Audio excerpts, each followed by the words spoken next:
초짜왕과 경린이가 함께하는 유튜브기. 안녕하세요, 초짜입니다. 자, 이번 시간에는 작지만 강한 기업 나스미디어에 대해서 기사를 가지고 왔거든요. 나스미디어가 이제 미디어 랩사라고 하는데 여기에 대해서 한번 알아볼게요. 자, 기사는 나스미디어 신사업 본격화로 성장성 확보. 기사는 이렇게 나왔습니다. 그럼 나스미디어가 뭐 하는 회사냐? 2008년에 KT 계열사로 편입된 광고 전문 기업이에요. 비슷한 회사를 찾자고 하면 뭐 삼성의 광고 전담 부서가 있죠.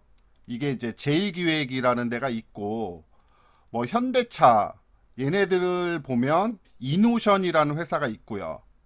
그 다음에 지금 뭐 핫한 두산 얘네 광고 회사는 오리콤, KT는 나스미디어라고 볼 수 있습니다. 각 그룹마다 이제 홍보를 담당하는 이런 광고 업체들이 있어요. 이제 요 KT 계열사로 2008년도에 편입된 게 나스미디어고요.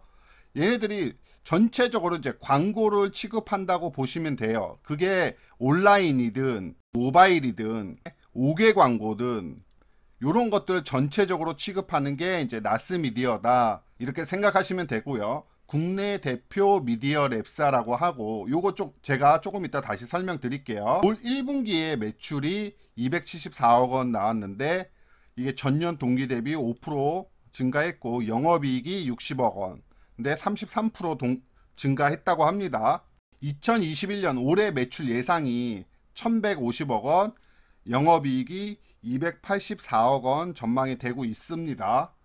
자, 그러면 나스미디어가 왜 이렇게 영업이익이 많이 증가를 했는지, 그 다음에 어떠한 성장성을 확보했는지 여기에 대해서 알아보기 전에 요 미디어 랩사라는 게 뭔지에 대해서 한번 훑고 지나갈게요. 구독, 좋아요 꼭 눌러주세요. 아까 말씀드린 대로 각 그룹에는 홍보 전담 부서가 있기도 하고, 삼성이나 두산 이런 것처럼 아예 따로 떨어져 나와서 각 회사로 차려진 곳들이 있기는 해요. 근데 아까 말씀드렸듯이 뭐 삼성은 제일기획 이런 데가 있고요. 그 다음에 뭐 현대는 이노션, 그 다음에 요즘에 두산 이름만 붙으면 확 날아가는 오리콤이라는 회사가 있어요. 얘네들이 전부 다 이제 광고 회사인데, 여러분들한테 어떤 설명을 드리자고 하면 이게 어떻게 돌아가는지 대략만 개념을 잡았으면 좋겠다 하는 심정으로 말씀드리겠습니다.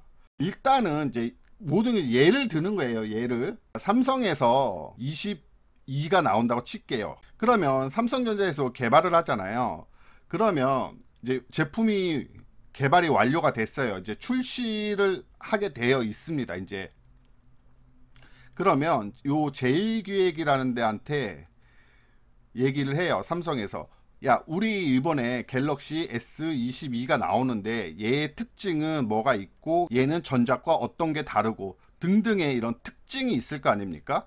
요 부분에 대해서 부각을 시켜서 광고를 해라 라고 제일기획하고 같이 협의를 보겠죠, 둘이서. 그래서 어떠한 안이 나와요. 그래, 우리는 A 안으로 가자 이렇게 해서 나왔다고 하면, 이때 이제 제일기획은 예산을 물론 짜겠죠. 자, 우리의 1년에 배정된 예산이 예를 들어서 100억이야. 근데 갤럭시 22는 우리가 미는 종목이니까 여기에 50억 정도를 쓰자, 광고 집행을 하자라고 이렇게 얘기를 합니다. 이게 다 협의가 되는 거겠죠. 그러면 요 밑에 미디어 랩사라고 하는 게 있어요. 이게 나스미디어 같은 회사거든요.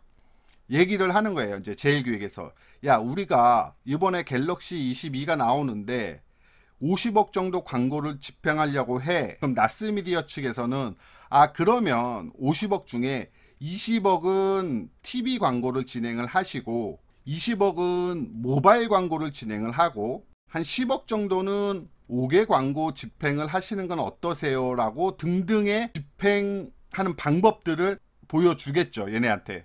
그러면 여기도 여러 안들이 많이 있을 거 아니에요.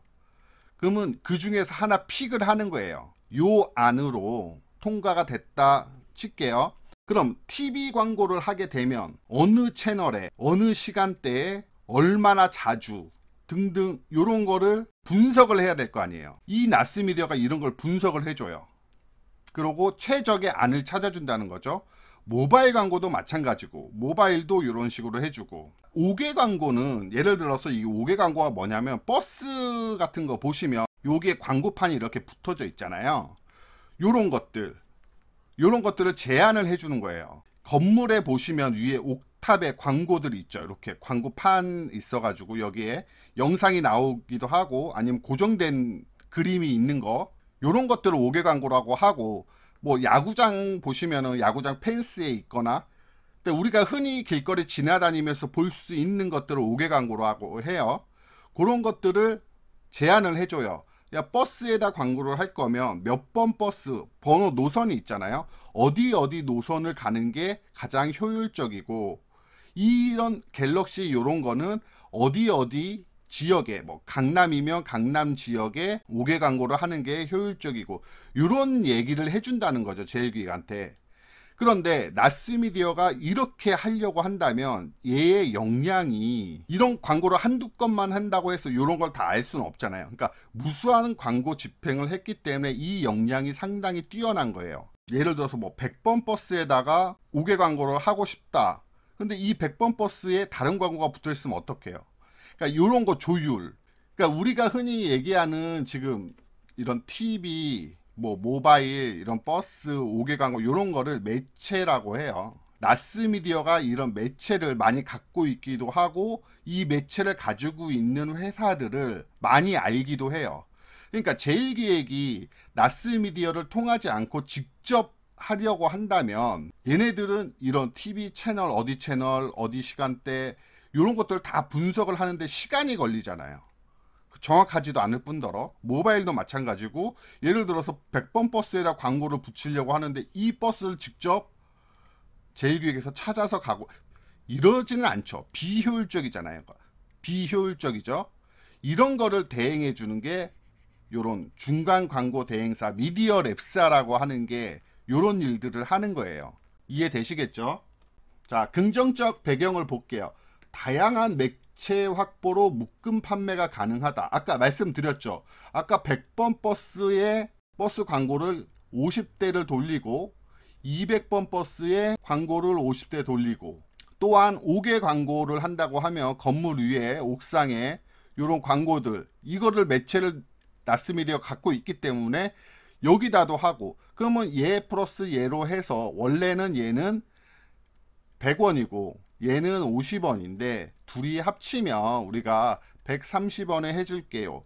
이런 묶음 판매가 가능하다는 거예요. 그러면 이 광고 발주를 주는 제일기획 입장에서는 손 안 대고 코 푸는 격 이렇게 되는 거죠. 그래서 이해하시겠죠? 그러니까 아무나 이렇게 할 수 있는 거는 아니죠. 이게 이제 바잉 파워라고 하는데 광고주 대신에 최적의 매체 섭외 능력 진화로 고객사의 맞춤 추천이 가능하다. 이게 나스미디어의 장점이에요. 다른 회사에서 쉽게 따라할 수 없는 업계의 노하우가 있는 거죠.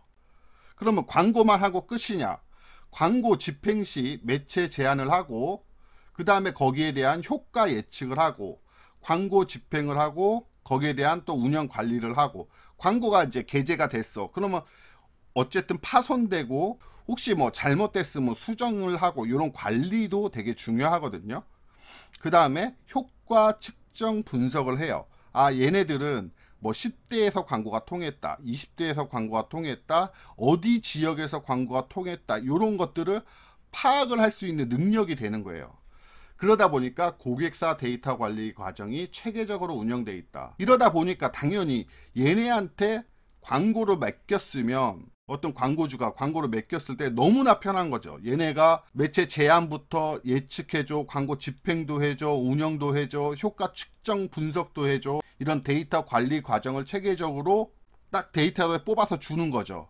그러면 이 A 회사는 다음에 할 때도 나스미디어를 이용할 수밖에 없는 거죠. 우리 회사를 제일 잘 알고 있는 광고 회사가 여기니까.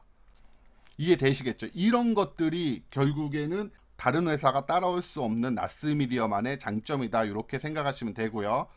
그러면서 이게 이제 국내 업체에서 시작을 했지만 이제는 태국, 일본 등 해외 진출에도 적극 나서고 있고, 일본에서 자체 모바일 광고 플랫폼 통해서 실적을 확대하고 있다. 이런 부분 때문에 매출이 지금 현재 증가하고 있습니다.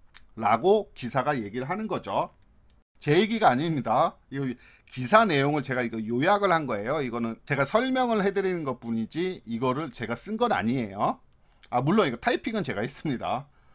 KT 가입자 대상 문자 기반 커머스 및 기존 모바일 플랫폼 고도화 통한 CPS 모델 도입 등 신사업 본격화 전망. 이게 무슨 얘기냐면 매출 연동형 모델을 도입을 했다. 이것도 저도 이렇게 자료를 많이 찾아봤는데 그렇게 내용이 많지는 않은 것 같아요. 이게 이제 분석인 거죠. 매출 연동형이라고 하는 거는 분석.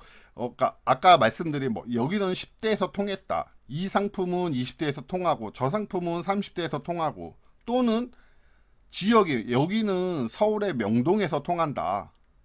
이거는 서울의 강남에서 통한다.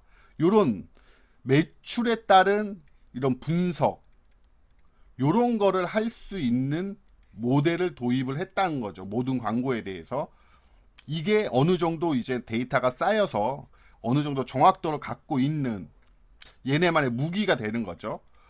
이제 이게 완성이 됐으니까 점차 이거를 이용해서 더 많은 고객을 모집할 수 있다, 이런 얘기 같아요. 이거는. 그 다음에 유튜브의 광고 지면 증가 및 점유율 확대 통한 수혜. 저도 유튜브를 하고 있지만 유튜브에서 얘기를 했어요. 이게 기본적으로 유튜버 A라는 유튜버가 있잖아요. 이 유튜버의 구독자가 1000명이 되고 여기에 시청 시간이 4000시간이 이상 되는 이 사람 영상에만 광고가 지금 붙거든요. 저는 안 되니까 광고가 지금 없습니다. 그런데 유튜브가 이제는 이런 거 필요 없이 광고를 붙이겠다고 해요. 그러면 이것도 어떻게 보면 매체라고 볼 수 있는 거죠. 광고를 할 수 있는 매체. 전에는 요 조건을 만족하는 데에만 광고가 붙었다면 이제는 모든 영상에 광고를 붙일 수 있다는 거는 매체 증가로 이루어지는 거고, 이거는 나스미디어한테는 어떻게 기회가 될 수 있는 거죠. 이런 수혜를 받지 않겠냐 하는 게 나스미디어고요. 그 다음에 이건 이제 주식 하시는 분들, 올해 주가 수익 비율이 14배로 저평가 매력이 있다 하는데, 보통 얘네들이 광고 업체들이 주가 수익 비율이 한 20배 정도 된다고 하네요.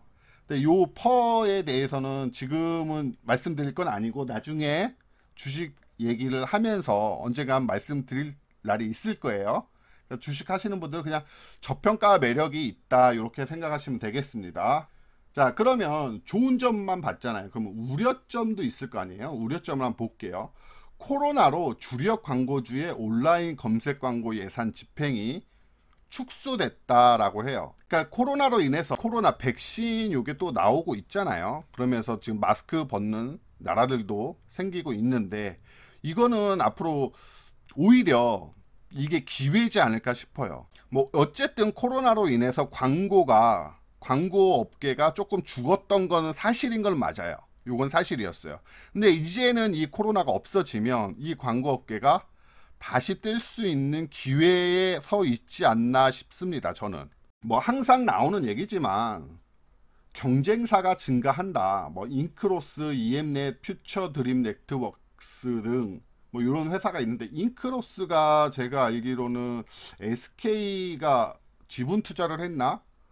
그런 회사고요. 어쨌든 얘네들도 같은 나스미디어랑 거의 비슷한 일을 하는데, 얘네들의 경쟁들이 치열해지고 경쟁사가 증가한다고 하는데, 이런 기사들은 항상 나오죠. 경쟁사 증가, 이게 우려점이다라고 하는데, 이건 직접 봐야 아는 거고, 이거는 이제 업계죠.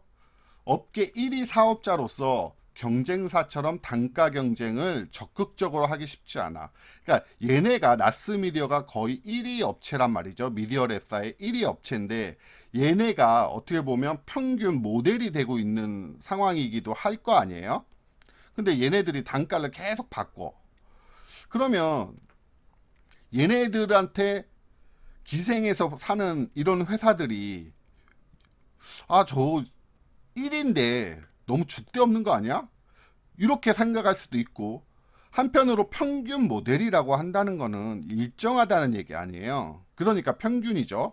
근데 얘네들이 뭐 가격이 원가가 조금 올라서 얘네 가격을 판매 단가를 올리고, 뭐 가격이 내려갔다고 내리진 않죠. 이렇게 단가가 계속 변한다면 이것도 어떻게 보면 업계 1위로서 할 짓은 아니다.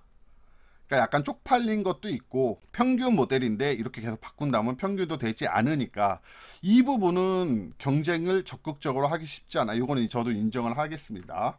그 다음에 자체 미디어 커머스 등 신사업 역량은 미지수. 그러니까 얘네들이 자체적으로 미디어 커머스 요런 사업을 한다고 해요. 예를 들면 자체 모바일을 돌리면서 여기서 어떤 물건들을 판매를 한다는 거죠. 근데 이게 과연 잘 될지 아닐지, 미지수는 X가 맞죠. 그러니까 이 부분은 우려점이기도 하지만 어떻게 보면 기회일 수도 있죠. 이게 잘 된다면 플러스 알파가 되는 거고, 아니라면 원래 없는 거였으니까 처음 초기 투자 비용이 날아가는 건데, 이게 큰 돈이 드는 건 아닐 거라고 생각을 해요. 모바일 이런 쪽에 어쨌든 역량을 갖고 있는 회사가 하는 거니까. 자, 이렇게 해서 일부 나스미디어가 뭐 하는 회사고, 얘의 성장성이 무엇이고 긍정적 배경이 뭔지, 그 다음에 우려점이 뭔지 알아봤고요. 2부에서는 나스미디어 주가 분석을 한번 해보도록 하겠습니다. 자, 이렇게 해서 1부 여기서 마치겠습니다. 시청해 주셔서 감사합니다. 시청해주셔서 감사합니다.